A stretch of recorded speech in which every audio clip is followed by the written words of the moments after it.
चित्रांगदा कौन थी? द्रौपदी के अलावा अर्जुन की सुभद्रा, उलूपी और चित्रांगदा नामक 3 और पत्नियां थीं। सुभद्रा से अभिमन्यु, उलूपी से इरावन, चित्रांगदा से बभ्रुवाहन नामक पुत्रों का जन्म हुआ।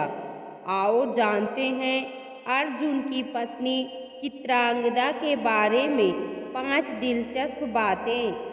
ऐसे बनी अर्जुन की पत्नी।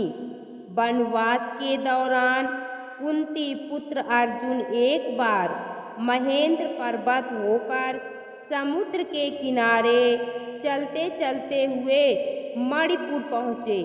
वहाँ उन्होंने मणिपुर नरेश चित्रवाहन की पुत्री चित्रांगदा को देखा तो देखते ही रह गए, क्योंकि वह बहुत ही सुंदर थी।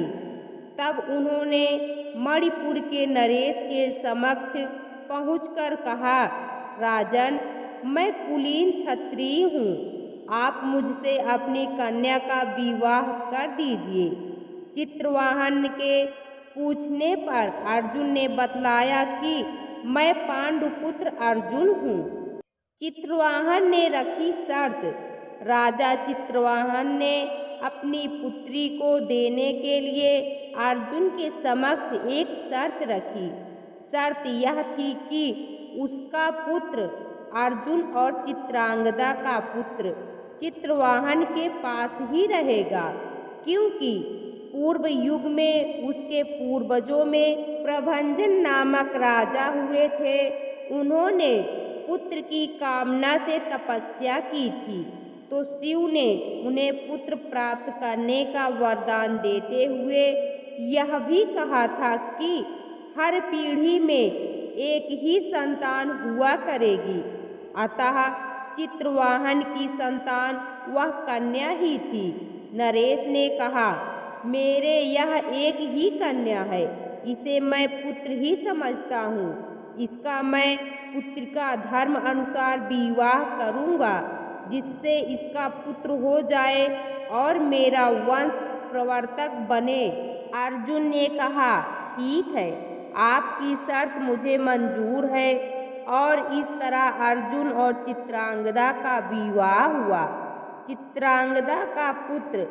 कुछ काल तक अर्जुन ने चित्रांगदा के साथ वैवाहिक जीवन का आनंद लिया और उसके बाद उनको एक पुत्र हुआ।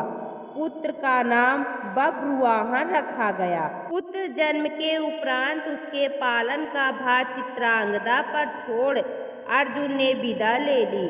चलने से पूर्व अर्जुन ने कहा कि कालांतर में युधिष्ठिर राजसी यज्ञ करेंगे, तभी चित्रांगदा अपने वहां अर्जुन के सभी संबंधियों से पिता के साथ इंद्रप्रस्थ आ जाएं। वहां अर्जुन के सभी संबंधियों से मिलने का अवसर मिल जाएगा। बभ्रुवाहन ने किया अर्जुन का वध। एक बार जब युधिष्ठिर ने अश्वमेध यज्ञ किया था, तब यज्ञ का अश्व मणिपुर जा पहुंचा। अश्व के साथ अर्जुन थे। वह घोड़ा घूमते घूमते मणिपुर जा पहुंचा। मणिपुर नरेश बभ्रुवाहन ने जब सुना कि मेरे पिता आए हैं, तब वह गणमान्य नागरिकों के साथ बहुत सा धन साथ में लेकर बड़ी विनय के साथ उनके दर्शन के लिए नगर सीमा पर पहुंच गया। मणिपुर नरेश को इस प्रकार आया देख अर्जुन ने धर्म का आश्रय लेकर उसका आदर नहीं किया। उस समय अर्जुन कुछ कुपित होकर बोले, बेटा, तेरा यह ढंग ठीक नहीं है।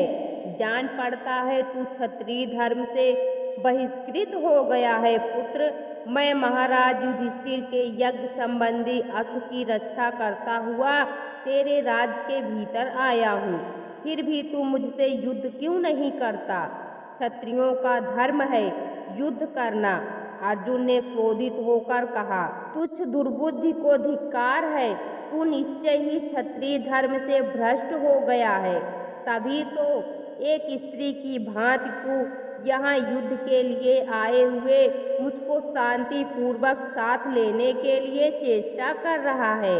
इस तरह अर्जुन ने अपने पुत्र को बहुत खरी खोटी सुनाई।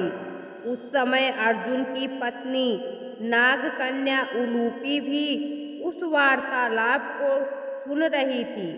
तब मनोहर अंगों वाली नागकन्या उलूपी धर्म निपुण बब्रुवाहन के पास आकर यह धर्म सम्मत बात बोली, बेटा, तुम्हें विदित होना चाहिए कि मैं तुम्हारी विमाता नागकन्या उलूपी हूँ। तुम मेरी आज्ञा का पालन करो, इससे तुम्हें महान धर्म की प्राप्ति होगी। तुम्हारे पिता कुरुकुल के श्रेष्ठ वीर और युद्ध के मद से उन्मत्त रहने वाले हैं, अतः इनके साथ अवश्य युद्ध करो। ऐसा करने से ये तुम पर प्रसन्न होंगे, इसमें संशय नहीं है। यह सुनकर बब्रुवाहन ने अपने पिता अर्जुन से युद्ध करने का निश्चय किया। तब अर्जुन और बब्रुवाहन के बीच घोर युद्ध हुआ। कहते हैं कि इस युद्ध में बब्रुवाहन मूर्छित हो गए थे और अर्जुन मारे गए थे। चित्रांगदा का विलाप। अर्जुन के मारे जाने का समाचार सुनकर युद्ध भूमि में अर्जुन की पत्नी चित्रांगदा पहुंचकर विलाप करने लगी। वह उलूपी से कहने लगी कि तुम्हारी ही आज्ञा से मेरे पुत्र बब्रुवाहन ने अपने पिता से युद्ध किया। चित्रांगदा ने रोते हुए उलूपी से कहा कि तुम धर्म की जानकार हो बहन, मैं तुमसे अर्जुन के प्राणों की भीख मांगती हूँ। चित्रांगदा ने उलूपी को कठोर और विनम्र दोनों ही तरह के वचन कहे। अंत में उसने कहा कि तुम्ही ने मेरे बेटों को लड़ाकर उनकी जान ली है। मेरा बेटा भले ही मारा जाए, लेकिन तुम अर्जुन को जीवित करो, अन्यथा मैं भी अपने प्राण त्याग दूंगी। तभी मूर्छित बब्रुवाहन को होश आ गया और उसने देखा कि उसकी माँ अर्जुन के पास बैठकर विलाप करने लगी है और प्रण लिया है कि अब मैं भी इस रणभूमि पर आमरण अनशन कर अपनी देह त्याग दूंगी। पुत्र और माँ के विलाप को देखकर सुनकर उलूपी का हृदय भी पसीज गया और उसने संजीवन मणि का स्मरण किया। नागों के जीवन की आधारभूत मणि उसके स्मरण करते ही वहां आ गई। तब उन्होंने बब्रुवाहन से कहा कि बेटा उठो, शोक मत करो, अर्जुन तुम्हारे द्वारा परास्त नहीं हुए हैं, ये मनुष्य मात्र के लिए अजेय हैं। लो, यह दिव्य मणि अपने स्पर्श से सदा मरे हुए सर्पों को जीवित किया करती है। इसे अपने पिता की छाती पर रख दो, इसका स्पर्श होते ही वह जीवित हो जाएंगे। बब्रुवाहन ने ऐसा ही किया। अर्जुन देर तक सोने के बाद जागे हुए मनुष्य की भांति जीवित हो उठे। फिर उसने अश्वमेध यज्ञ का घोड़ा अर्जुन को लौटा दिया और अपनी माताओं चित्रांगदा और उलूपी के साथ युधिष्ठिर के अश्वमेध यज्ञ में शामिल हुए।